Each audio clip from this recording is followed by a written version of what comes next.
Good morning. It's Tuesday, June 30th, and on your screen is a live view of the Falcon 9 awaiting its 4:10 Eastern Standard Time launch from Cape Canaveral Air Force Station in Florida. My name is Shiva Bharadwaj, and I'm a space operations engineer here at SpaceX headquarters in Hawthorne, California. And welcome to our webcast coverage for the GPS-3 Space Vehicle number 3 launch for the United States Space Force. Now, the Global Positioning System, or GPS payload, is one that you're probably familiar with. GPS satellites provide a diverse range of positioning and timing services for both civil and military purposes. Now, the United States has been launching GPS satellites for the last 42 years, and today marks the 75th launch.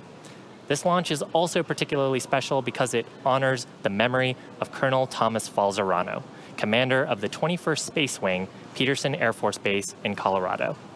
The Space Force has dedicated this mission to his memory, and we will hear directly from General Raymond and others who knew and worked with him just before we enter into the first coast phase later on in the broadcast.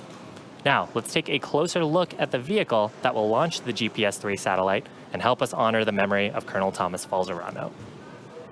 On your screen is a view of Space Launch Complex 40 with the Falcon 9, our two-stage liquid-fueled launch vehicle, and it's getting ready for launch. Falcon 9 stands about 230 feet tall, which is greater than the wingspan of a 747 aircraft. Now, the bottom two-thirds of the vehicle is a brand new first stage, and its job is to accelerate the entire vehicle through the Earth's atmosphere up to the edge of space. Now, unlike our first GPS-3 mission from December in 2018, we will be attempting to recover the first stage on our drone ship named Just Read the Instructions, and it's currently stationed about 350 nautical miles off the east coast of Florida. We worked with our customer following our earlier GPS-3 mission to ensure that we maintained more than enough performance margin for both the primary mission and a chance at recovery today on that first stage. Now, above the first stage is the second stage, and about 2.5 minutes into flight, it will separate from the first stage. Then it'll ignite its single Merlin vacuum engine to carry the GPS-3 satellite into a highly elliptical orbit. The apogee, or the highest point of that orbit, will ultimately end up at about 20,000 kilometers above the Earth's surface, at which point the satellite will then separate and then perform some burns to enter into a circular medium Earth orbit about 20,200 kilometers above the Earth. You'll also notice that the second stage fuel tank is painted gray today, and that's so we absorb a little more heat from the sun while we're not eclipsed by the Earth. That helps the fuel tank stay at the proper temperature for today's mission when we go into the Earth's shadow. Now, at the very top of the rocket is the payload fairing. The GPS-3 satellite is currently enclosed inside of it, and it's 17 feet in diameter. It protects the satellite from aerodynamic heating, loads, and contamination during the ascent portion of the mission. But once we reach the vacuum of space, we'll jettison those fairing halves back to Earth while the second stage continues to take the satellite to orbit. The fairing halves that we're using today are brand new, and we will be attempting to recover them using our recovery ships, Miss Tree and Miss Chief. However, we aren't planning a catch attempt today, and instead we'll scoop these out of the water later on this evening. Now, finally, next to the rocket is that large truss structure that we refer to as the Transporter Erector, or TE. The TE rolls Falcon 9 out to the launch pad, raises it to the vertical launch position, and also routes power, fluids, and communication to both the rocket and satellite. Good afternoon. I'm John Innsbrucker, Falcon 9 Principal Integration Engineer here at SpaceX. We're coming up on 9.5 minutes to launch, and to get to this point, we rolled Falcon 9 out to the pad Sunday night, about 41 hours before launch, and we went vertical on the pad at roughly 10 a.m. local time yesterday. The chief engineer held his technical poll at T-1 hours, and the launch director held a propellant load and launch go, no-go poll at T-38 minutes. The vehicle is healthy. We are currently working, no issues. Now, if we do have to call a hold on today's launch, we have a backup opportunity tomorrow at 3:51 Eastern Time in the afternoon. That's about 4 minutes earlier than today's opening of the window. Now, right now, we're targeting the end of the window just after 16:10 Eastern Time for liftoff. Now, after the go, no-go polls, Falcon 9 has been loading propellants. It began at T-35 minutes. We began with fuel going into both the first and second stage, oxidizer into the first stage. For fuel, we use a refined form of kerosene known as RP1, Rocket Propellant Grade 1. Our oxidizer is a super chilled liquid oxygen, and we call that LOX. Now currently the second stage that you can see outlined with that gray paint that Shiva mentioned, that fuel is completely loaded. We're still loading fuel on the first stage. That'll go until T-minus 6 minutes. And as you can see from the plume streaming off of the first and second stage LOX tanks, we are continuing to load liquid oxygen onto both of those stages right now. We're also loading helium gas onboard storage vessels on the first and second stage.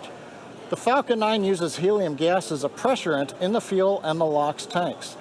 As the Merlin engine pumps pull RP1 and LOX out of the tanks, we have to fill the empty volume, what we call ullage, with helium that is heated by the engine. Heating the helium helps expand it to fill the tanks. Now at T-minus 7 minutes coming up here, engine chill will begin. We'll hear that call out. This is where we allow a small amount of the super chilled liquid oxygen to flow past the turbopump inlets.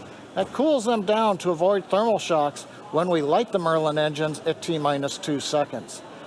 Finally, you can see to the left of the rocket is the transport erector, or what we also call the strongback. That will retract away from the rocket about 2 degrees at T-minus 4 minutes. That gives the necessary clearance for Falcon 9 to begin the liftoff sequence. Now on top of Falcon 9, we have the spacecraft. The spacecraft team has transitioned the GPS satellite to internal battery power. That happened at T-minus 15 minutes. They're working no issues, and there are no further actions required of the satellite before launch. We're launching out of the eastern range, and currently the range is go. They're ready to support. The air and the sea space is clear around us. They've also been launching the balloons for us to help get the weather. The weather from clouds, lightning, electric fields right now is go. What we've been watching is the upper altitude winds. The gradient but from one altitude to the other has been borderline where we might exceed the load capability of the Falcon 9. We are currently go. We will get one last weather balloon piece of data coming up here in a couple of minutes. But right now, all systems continue to be go for a liftoff just after 4:10 p.m. Eastern Time.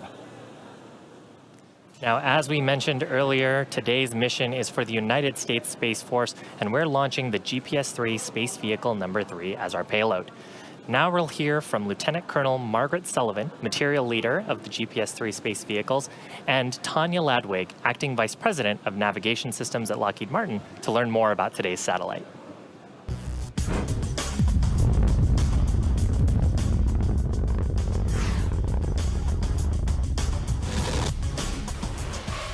We use GPS every day. Today, everyone has GPS technology in their pocket.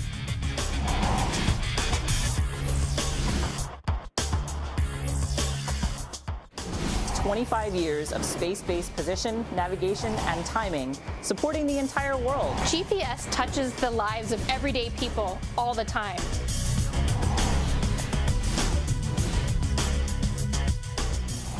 It's changed the way we work, it's changed the way we play, with over 4 billion users worldwide.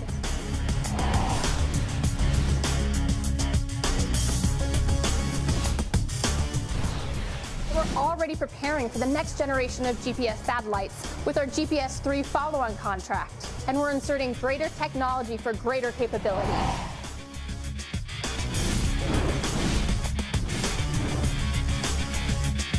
The brand new United States Space Force owns this premier asset and provides this position, navigation, and timing service to everyone.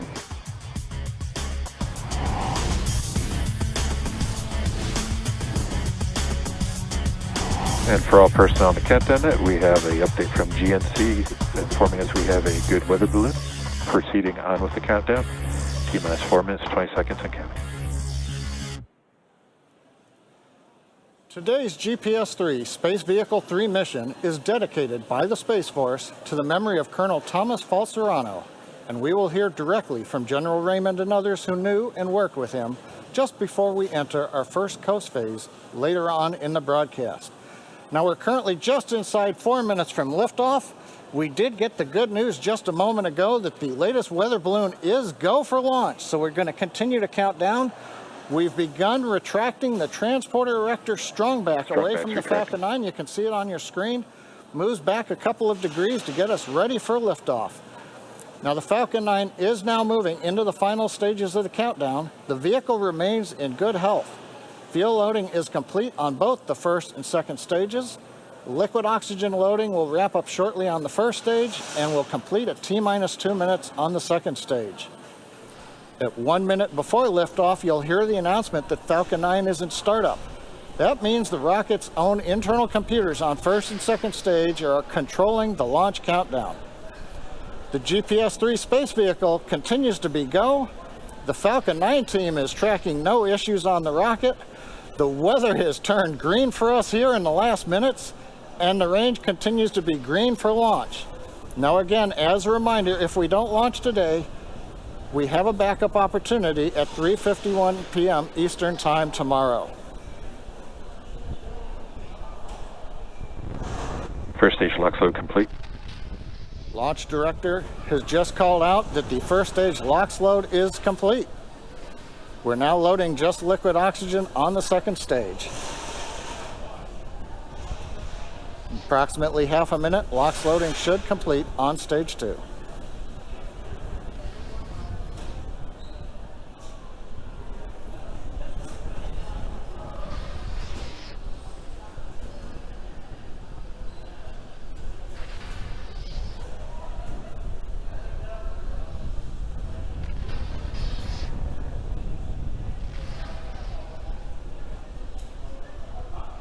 T-minus 2 minutes.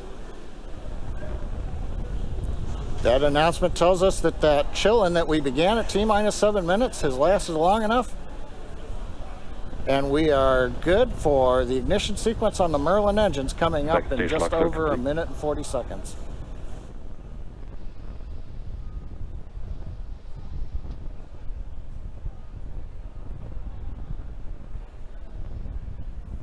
Now coming up in the background, you can see some white plumes coming off of the strongback. Gas close-up started. There's a nice view. We have completed loading the second stage. We're now draining the liquid oxygen out of the plumbing that goes up that structure alongside the rocket. And as we vent off the gas, you get that nice long plume you see there where that humid Florida air meets the ultra-cold gaseous oxygen, condenses, giving you that nice white fog. That's normal for this point in the count.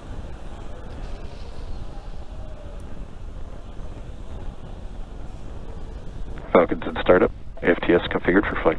Launch director has announced we're inside of a minute. We are in startup on the flight computers. We are also beginning to pressurize stage 1 and stage 2 for launch. Mission directors, go for launch. We've heard the final call outs. Mission director, launch director are go for launch. So at T-minus 30 seconds coming up, all systems are go for launch of Falcon 9 with GPSIII space vehicle number 3.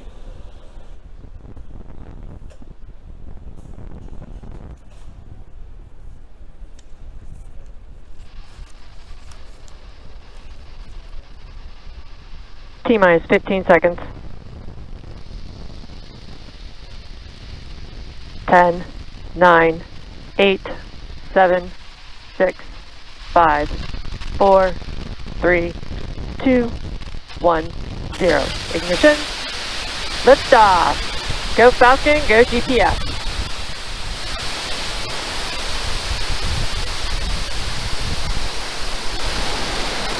Vehicle is pushing down right. Chamber pressure down.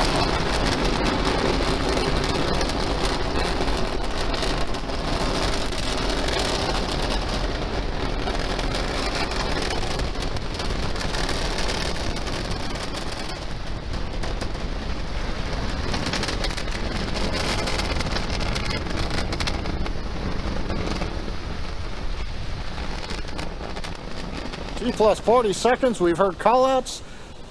And now we're entering the throttle bucket. We're powering down the Merlin engines to relieve the acceleration as we get ready for the period of maximum dynamic pressure. We're in the throttle bucket. Now we're beginning to power back up. We hear the call out exiting throttle bucket. The 9 Merlin 1D engines going back to full power. And we are now supersonic.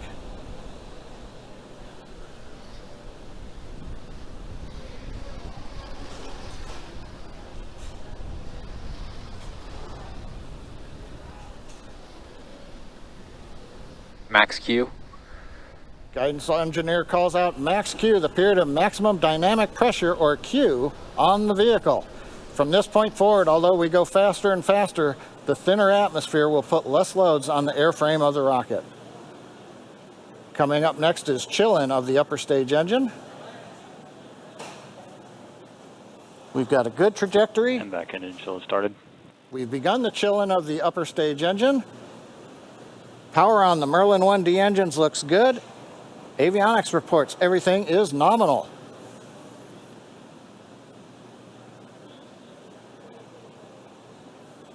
And we're T+2 minutes into flight. Next major activity in half a minute, shutdown of the 9 Merlin engines, separate the first and second stage, and ignite the second stage engine to carry GPS and the second stage into the first of 2 orbits today. This one will be the initial parking orbit.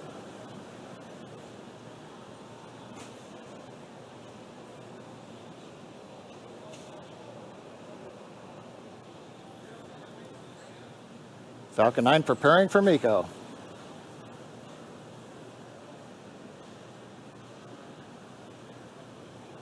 And MECO. Stage separation confirmed.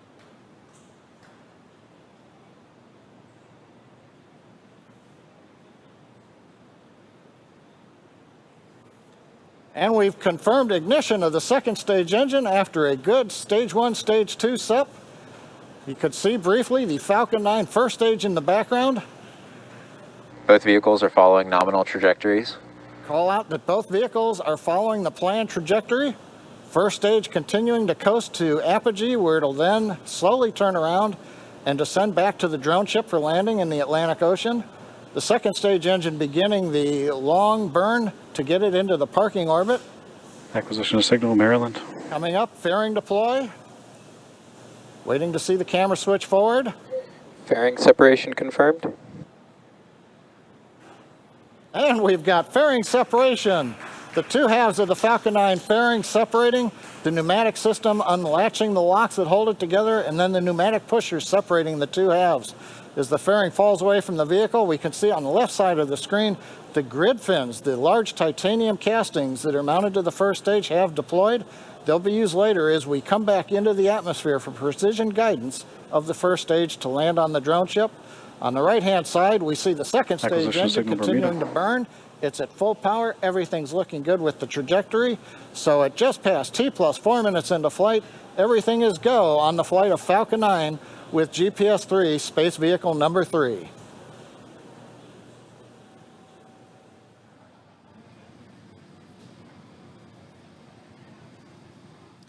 T+4 minutes and 25 seconds into flight. We're currently in the first of 2 planned Merlin vacuum engine burns. Currently looking at the data, the second stage engine burn is nominal. On your left-hand screen, you can see the first stage as it's performing that reorientation that John and I talked about. The grid fins are deployed, and you're seeing some thruster plumes there from the attitude control system that are getting it ready so that the 9 Merlin 1D engines are pointed towards the atmosphere as it re-enters into Earth's atmosphere. Beautiful views of the planet beneath both the first stage and the second stage. Second stage is continuing into its burn. We're expecting this burn Both to vehicles last continue to about follow nominal trajectories. 5 minutes and 15 seconds. And entry burn will actually begin on the first stage in just about a minute from now. During the entry burn, we'll ignite 3 of the Merlin 1D engines on the first stage. That'll give us a chance to slow down the stage as it ends up re-entering the Earth's atmosphere and reduce the aerodynamic loads as it starts to bite into the thicker parts of the air around our planet. You can see the Merlin vacuum engine on your right-hand screen, the nozzle extension there growing red hot. That's expected. And we're really, we have such a long nozzle extension on there to try to get the most performance out of the pressure coming out of the thrust chamber on the second stage engine. So coming up here in about 15 seconds is entry burn. Watch for that on your left-hand screen. That'll ignite 3 of the Merlin 1D engines, while second stage continues to burn towards that elliptical orbit with the GPS vehicle on board. Stage 1 FTS is saved.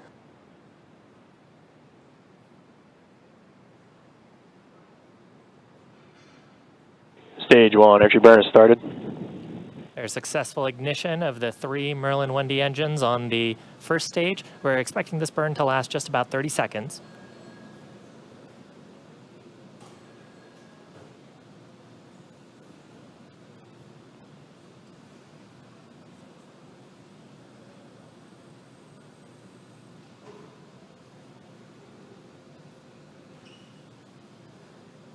Stage 1, entry burn, shutdown. And you see some bursts there. Successful shutdown of the engine and some attitude control bursts just to get that orientation right. Now, once we get into the thicker parts of the atmosphere where those grid fins have some aerodynamic control authority, they will do most of the guiding to take the first stage towards our drone ship named Just Read the Instructions, which is about 350 nautical miles off the east coast of Florida.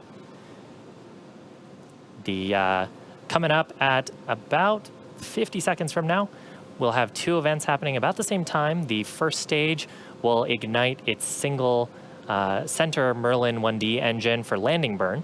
About the same time, the second stage will perform secondary engine Stage cutoff. 2 is entered terminal guidance. Or SECO number 1.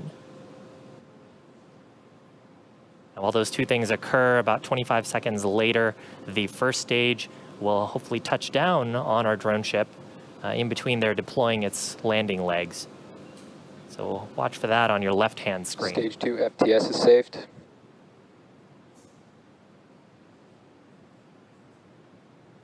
Drone ship, AOS. Stage 1, landing burn is starting. Ignition of that center Merlin engine on the first stage. SECO 1. Successful confirmation of shutdown of the Merlin vacuum engine. The guidance engineer is evaluating the orbit of the second stage now. Nominal parking orbit. Nominal parking orbit, Landing that's legs exactly are what we want to deployed. hear. Landing leg deployment looks like right down the center. And Looks stage like 1 a is successful landed. landing. Recovery operators move into I see a first stage. Excellent. So that, we first flew Falcon 9 10 years ago, actually this month. Since then, it's completed 88 missions, and now the most flown operational rocket in the United States. This mission completed its first landing, and hopefully we'll have many more to come. Stage 2 expected. The vehicle is now, we're actually going to enter into our first coast phase, now that we know that the second stage is in a successful parking orbit. That coast phase will last about 54 minutes and will end with our second stage relight at about T+1 hour and 3 minutes. We're going to come back shortly before that to cover the second engine start, number 2. Now, as we had mentioned earlier, today's mission is dedicated by the Space Force to the memory of Colonel Thomas Falzerano, commander of the 21st Space Wing at Peterson Air Force Base in Colorado. As a leader of the Air Force's 5th largest wing, he commanded a workforce of approximately 4,300 space professionals worldwide. We'll now hear from General Raymond and a number of Colonel Falzerano's colleagues in the Air Force and Space Force about the impact he had on all those he worked with. I can think of no better way to honor Colonel Tom Falzerano and his family than with today's launch of our 3rd GPSIII satellite from Cape Canaveral. As a former commander of the 45th Operations Group, Tom not only understood the critical importance of our launch capabilities here on the Eastern Range, but he dedicated his entire military career to ensure our nation's space capabilities like GPS continue to fuel our modern way of life and our modern way of war. Tom was an incredible officer, leader, father, and friend who made a difference. He was in his prime as he led the 21st Space Wing at Peterson Air Force Base at such a critical point in our nation's history. Before that, he served as my senior executive officer, who worked tirelessly behind the scenes and put in long hours as we established the United States Space Command, our nation's 11th Combatant Command, and the United States Space Force, our newest branch of the armed services. Also signal Maryland's expected. Tom made a difference in the lives of his teammates and those he led. He will always be remembered for caring for his people while taking care of the mission. Tom had that unique gift of connecting with everyone he came in contact with. He always had a smile and a word of encouragement, no matter how demanding the situation was. Tom made a difference in the lives of his family. No one loved family more than he did. And in fact, Tom made us all feel like we were part of his family. As we watch today's Falcon 9 soar high into space, let Tom's legacy be a reminder for all of us to make a difference every single day, and how our greatest legacy is found in the relationships and the investments we make in the people around us. My sincere thanks to SpaceX, the 45th Space Wing, and the entire launch team for honoring Tom's legacy. Nobody knew how much the United States and our international allies rely on space capabilities every minute of every day more than Colonel Tom Falzarano. Tom took his mission responsibilities very seriously, but he was passionate about developing and taking care of the people under his command. Although we lost him well before his time, his outstanding legacy will live on through the air and space professionals he led and mentored during his 26-year career. For Tom's family, and in honor of his memory, on behalf of the 6,000 professionals of the Space and Missile Systems Center, we will continue to protect and defend the global commons of space and continue to mentor our people, which he so clearly cherished. Today's launch is dedicated to a warrior, a husband, a father, a friend, an American hero, and a man whose example and leadership will continue to influence our Air and Space Force well into the future. We're dedicating today's launch to Colonel Thomas Falzarano, who was the commander of the U.S. Space Force's 21st Space Wing when he tragically passed away a few weeks ago. In a way, dedicating this GPSIII launch to Tom is wholly appropriate, as this next-generation satellite provides navigational guidance to the nation and the world. So did Tom provide lasting guidance and inspiration to all those he led and served with. It has been our great privilege to have known and served with Tom Falzarano, and we are proud to dedicate this launch to him. Colonel Falzarano was a strong, steady leader who was an instant friend to everyone he met. He built lasting connections everywhere he went, and he cared intensely about everyone. Here at the 21st Space Wing, we miss him every day, but we'll honor him and continue our mission. Strength and preparedness always. Colonel Falzarano led us by example to give of ourselves completely and compassionately. He taught us what it is to be built to last, to ensure what we build today will outlive us and last for those who come after us. As we reach again to the stars, let us strive even higher to be built to last. It's only fitting this launch today be dedicated to Colonel Tom Falzarano, a great American hero. On behalf of the 50th Space Wing and the men and women of Schriever Air Force Base, thank you for your service, thank you for your sacrifice, and most importantly, thank you for your partnership over the course of the last year. Colonel Falzarano, teammate, leader, wingman, guide. Much like the GPS, you get people to where they ought to be. Proud to have served with you. Colonel Tom Falzarano was a true friend of the 30th Space Wing and a personal friend of mine. I've known Tom for over 20 years when he and I were captains together at the 564th Missile Squadron in Great Falls, Montana. Tom is the kind of person who would do whatever he could to help another airman. He looked out for the folks that he led, and he looked out for his peers. And it was my privilege for the time that we were serving as wing commanders together to serve next to him. Chief? Sir, I had the pleasure of working with Colonel Falzarano as a teammate in Air Force Space Command Headquarters. Consummate professional, consummate leader. You're missed, sir. We're going to miss you, Tom. It is so fitting that we as an Air and Space Force remember Colonel Tom Falzarano with this GPS launch. Tom spent a lot of time in Florida, and in particular, as the 45th Operations Group Commander, he sat on crew for many of our nation's most important launches. Tom was truly a people person who loved his airmen and enjoyed hearing their stories. He was caring and kind to everyone he met and always found time to brag about his family. To Stacy and the children, it is our honor to represent the 14,000 men and women of Team Buckley and honor Tom for his leadership and service to this nation. For many of us who personally knew him, we'll light a cigar in his honor after a successful launch. Here's a toast.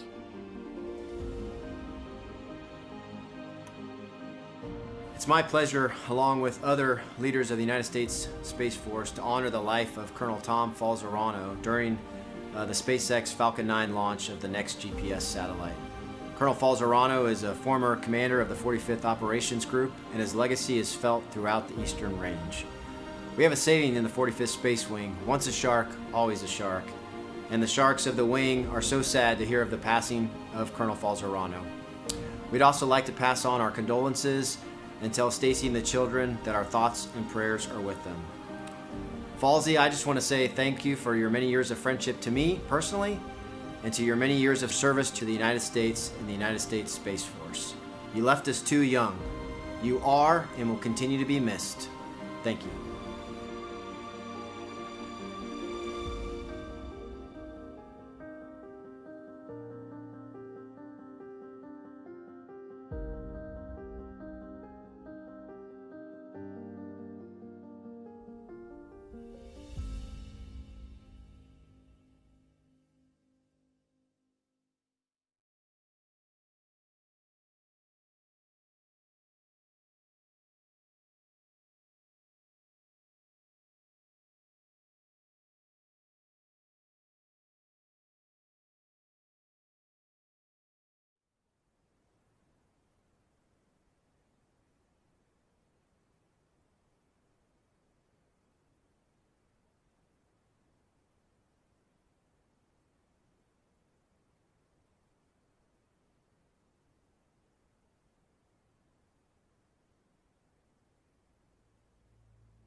Acquisition of signal, Oak Hangar.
Loss of signal, good delay expected.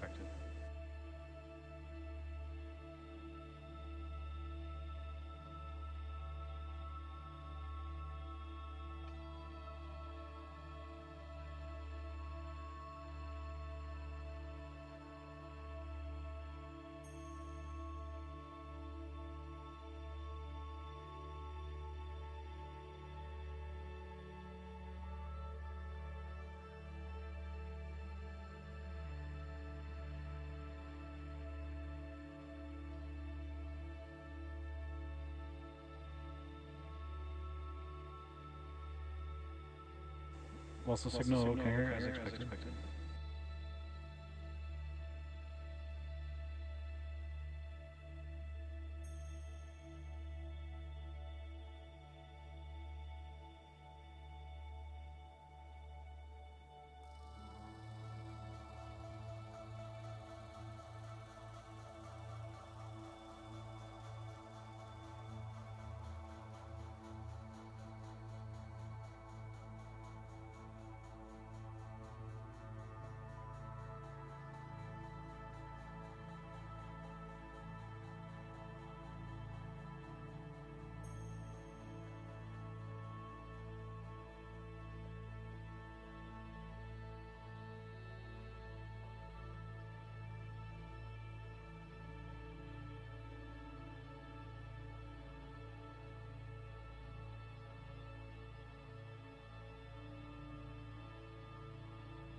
Acquisition signal ready.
Also signal Diego Garcia as expected.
AOS Tasmania.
I'm back. Started.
Welcome back to the webcast of the Falcon 9 mission carrying GPSIII, space vehicle number 3 for the U.S. Space Force.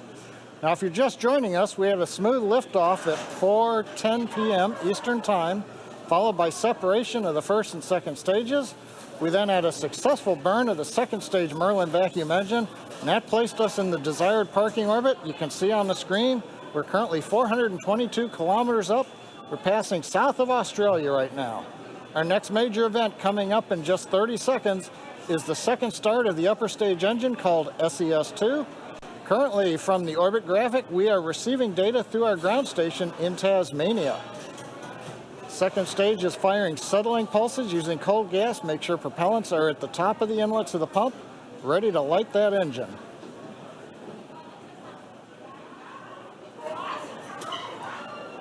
And we've got video of the upper stage engine.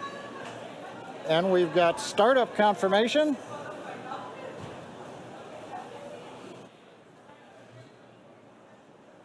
Propulsion confirms we are up on power on the MVAC-D engine.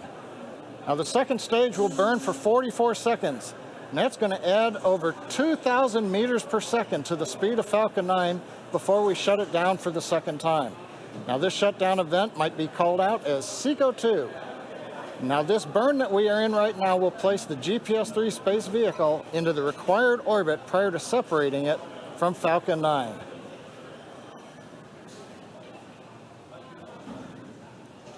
Views coming to you from two cameras on the bottom of the second stage as we switch back and forth so that we can see both sides of the engine.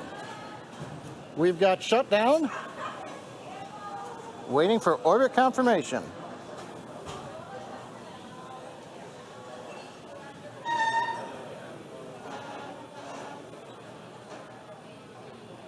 Nominal insertion orbit. And it was kind of faint in the background, but if you heard it, we have confirmation that the second stage is in a good orbit. This is the one we needed to get to place the GPS-3 satellite into its transfer.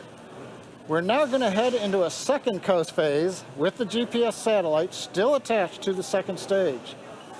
Now the plan is to deploy the GPS satellite in about 24 minutes. Now this wait period is caused by a couple of requirements. First, the second stage begins a slow spin that will provide stability to the GPS satellite when it separates, so it gives it a slow spin. Second, we also have to wait until the GPS satellite itself is in view of two Air Force ground stations, one in Hawaii and one in California. So those steps will be met at T plus 1 hour and 29 minutes, and that is when the separation of GPS from stage 2 is planned. So I'm going to pause commentary now during this coast, but we will come back for separation in about 23 minutes at T plus 1 hour, 28 minutes, and 30 seconds.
What's the signal has me expect.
Acquisition signal, Hawaii.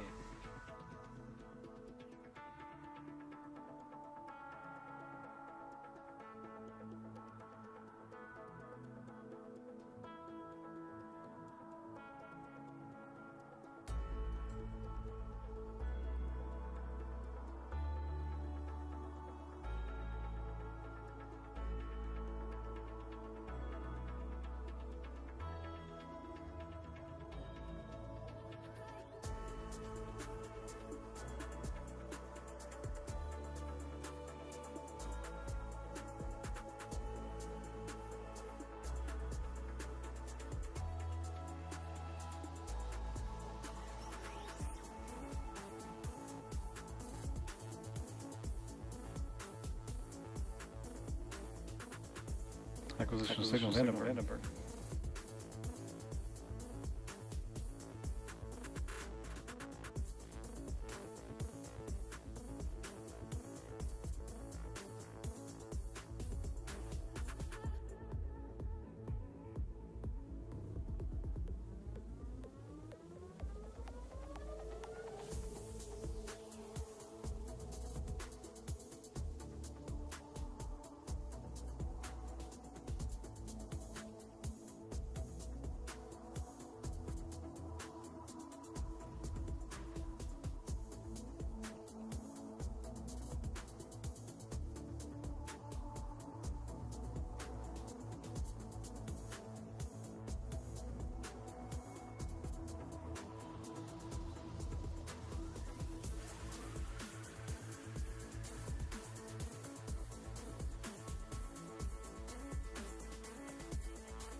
Acquisition signal, South Texas.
Welcome back to our launch coverage of the GPS-3 Space Vehicle number 3 mission for the United States Space Force. Now, if you're just joining us, we had an on-time launch at 4:10 p.m. Eastern Time, followed by successful ascent, stage separation, and 2 second stage engine burns. On your screen is a view of the GPS satellite atop Falcon 9. Now, one note earlier, I had mentioned that today was our 88th successful launch. It's actually our 87th successful launch today. So coming up in just about 15 seconds from now is our last major milestone, and that's deployment of the GPS-3 satellite from the second stage.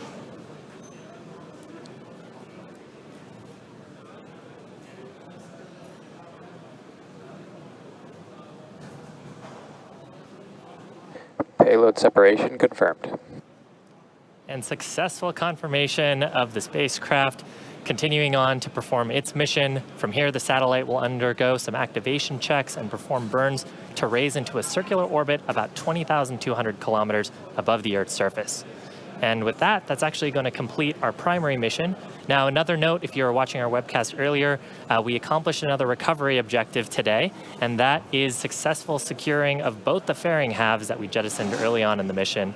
So we'll have those for use on a future mission. And that's going to bring our webcast coverage to a close.